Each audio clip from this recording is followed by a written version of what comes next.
సామ్రాజ్యవాదానికి వ్యతిరేకంగా భూస్వామ్యం పెట్టుబడిదారీ విధానం వ్యతిరేకంగా 100 సంవత్సరాల కాలంగా అనేక పోరాటాలకు నాయకత్వం వహించి సుదీర్ఘ పోరాట చరిత్ర కలిగిన పార్టీ సిపిఐ అని ఆ పార్టీ జాతీయ సమితి సభ్యులు మాజీ ఎమ్మెల్యే పల్లా వెంకటరెడ్డి అన్నారు. బుధవారం నల్గొండ జిల్లా కేంద్రంలోని మగ్దుం భవన్లో ఏర్పాటు చేసిన విలేకరుల సమావేశంలో ఆయన మాట్లాడారు.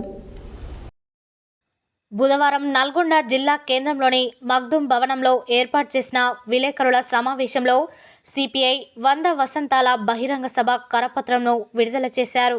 ఈ సందర్భంగా సిపిఐ జాతీయ సమితి సభ్యులు మాజీ ఎమ్మెల్యే పల్లా వెంకటరెడ్డి మాట్లాడుతూ 1925 డిసెంబర్ 26న కాన్పూర్లో భారత కమ్యూనిస్టు పార్టీగా ఆవిర్భవించి దేశంలో కష్టజీవుల పక్షాన కార్మిక, రైతాంగ, మహిళా, విద్యార్థి, యువజన హక్కుల కోసం నిరంతరం పోరాటం నిర్వహిస్తూ ఆర్థిక అసమానతలు లేని సోషలిస్టు సమాజం కోసం అనేక త్యాగాలతో నిర్మితమైన పార్టీ సిపిఐ అన్నారు. అదేవిధంగా కమ్యూనిస్టు పార్టీ చీలిక వలన కమ్యూనిస్టులకు కొంత నష్టం జరిగిన ప్రజల హక్కుల కోసం సమరశీల పోరాటాలు నిర్వహిస్తుందన్నారు. 100 సంవత్సరాల సందర్భంగా చీలిపోయిన కమ్యూనిస్టులు ఐక్యత అయితే పాలక పార్టీలకు ప్రత్యామ్నాయ పార్టీగా ఉండబోతుందని ఆశాభావం వ్యక్తం చేశారు. సిపిఐ 100 వసంతాల బహిరంగ సభ నల్గొండ జిల్లా కేంద్రంలోని ఎన్జీ కళాశాల మైదానంలో ఈ నెల 30న నిర్వహించడం జరుగుతుందని తెలిపారు. సిపిఐ జిల్లా కార్యదర్శి నెల్లికంటి సత్యం మాట్లాడుతూ సిపిఐ 100 వసంతాల సందర్భంగా సిపిఐ బహిరంగ సభకు జిల్లా వ్యాప్తంగా అన్ని ప్రాంతాలలో ఏర్పాటు చేయడం జరిగిందన్నారు. నల్గొండ జిల్లా తెలంగాణ రైతాంగ సాయుధ పోరాటం వారసత్వ ఉద్యమాల కిల్లా అన్నారు. ఈ సందర్భంగా డిసెంబర్ 30న జరిగే సిపిఐ బహిరంగ సభకు సిపిఐ శ్రేణులతో పాటు కమ్యూనిస్టు అభిమానులు నూతన ఉత్తేజంతో తరలి రావడానికి సిద్ధంగా ఉన్నారన్నారు. దేశంలో ఇండియా కూటమిలోని అన్ని పార్టీలతో పాటు సిపిఐ కూడా జమిలీ ఎన్నిక బిల్లును వ్యతిరేకిస్తుందని స్పష్టం చేశారు. ఈ విలేకరుల సమావేశంలో సిపిఐ రాష్ట్ర కార్యవర్గ సభ్యులు పల్లా నరసింహారెడ్డి, సీనియర్ నాయకులు మల్లెపల్లి ఆదిరెడ్డి, ఉజ్జిని రత్నాకర్రావు, జిల్లా సహాయ కార్యదర్శి లోడంగి శ్రవణ్ కుమార్, కార్యవర్గ సభ్యులు పబ్బు వీరస్వామి, ఆర్ అంజచారి, బంటు వెంకటేశ్వర్లు, బొల్గూరి నరసింహ, తీర్పారి వెంకటేశ్వర్లు, పట్టణ కార్యదర్శి గాదెపాక రమేష్, కెఎస్ రెడ్డి తదితరులు పాల్గొన్నారు.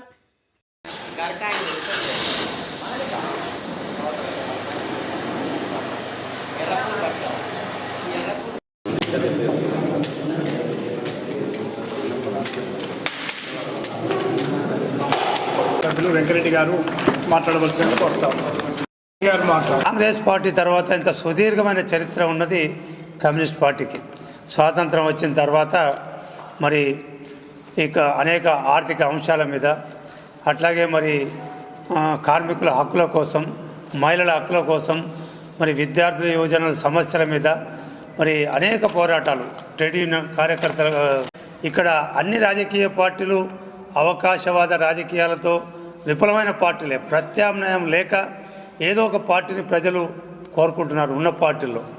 మనం మొన్ననే శ్రీలంకలో చూసాము. అసలు అక్కడ కమ్యూనిస్ట్ పార్టీ ఎక్కడ కనబడలేదు.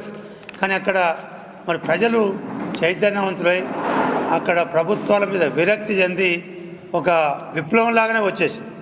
అధ్యక్ష ఎన్నికల్లో గెలవడం, తర్వాత అధ్యక్షునికి మద్దతుగా మెజార్టీ పార్లమెంటు సభ్యులను, అధ్యక్షుడు ఎట్లా ఓట్లు వచ్చిన అనుకోవడానికి లేదు, మెజార్టీ పార్లమెంటు సభ్యులు గెలవడం అంటే అక్కడ ప్రజల్లో ఉన్న ప్రభుత్వాల మీద ఉన్న విరక్తి, మరి చైతన్యం, ఆ చైతన్యపూరిత వాతావరణంలో అక్కడ ఎన్నికలు జరిగి అట్లా గెలవడం అనేది సాధ్యమైంది. అందువల్ల ఇక్కడ భారతదేశంలో కూడా చాలా రోజులు సిపిఐ పార్టీ ఈ చీలిక వల్ల మనం నష్టపోయాం. కాబట్టి మళ్ళీ ఐక్యమై ఈ భారతదేశ ప్రజలకు ఒక ప్రత్యామ్నాయ రాజకీయ పార్టీగా మనం అధికారం రావడానికి ఉన్న అవకాశాలను వినియోగించుకోవాలని కమ్యూనిస్ట్ పార్టీ చెప్తా ఉంటే అన్ని కమ్యూనిస్ట్ పార్టీలు ఇంకా కలిసి రావడం లేదు. ఇప్పటికైనా ఈ 100 సంవత్సరాల చరిత్ర కలిగిన పార్టీగా మనం మరి ఆ దశకు అడుగులు ముందుకు వేయాలని కమ్యూనిస్ట్ పార్టీ భావిస్తుంది. ఈ సందర్భంగానే కాన్పూర్లో ఎక్కడైతే కమ్యూనిస్ట్ పార్టీ ప్రారంభమైందో అక్కడ భారతదేశ ప్రారంభ సభ కాన్పూర్లో డిసెంబర్ 26వ తేదీ కాన్పూర్లో నిర్వహిస్తూ ఉన్నారు బహిరంగ సభ. దాని తర్వాత అన్ని రాష్ట్రాల్లో కూడా ఈ 99 సంవత్సరాల తర్వాత ప్రారంభమై ఒక సంవత్సరం పాటు అనేక రకాలుగా కార్యక్రమాలు, సెమినార్లు, సదస్సులు, బహిరంగ సభలు పార్టీ ప్రజా సంఘాల ఆధ్వర్యంలో నిర్వహించాలని పిలుపునిచ్చింది. ఈ తెలంగాణ రాష్ట్ర శత వసంతాల ప్రారంభ సభ నల్లగొండ పట్టణంలో మరి ఈ నెల 30వ తేదీ డిసెంబర్ 30వ తేదీ నల్లగొండ పట్టణంలో ఎన్జీ కాలేజ్ గ్రౌండ్లో నిర్వహిస్తా ఉన్నాం.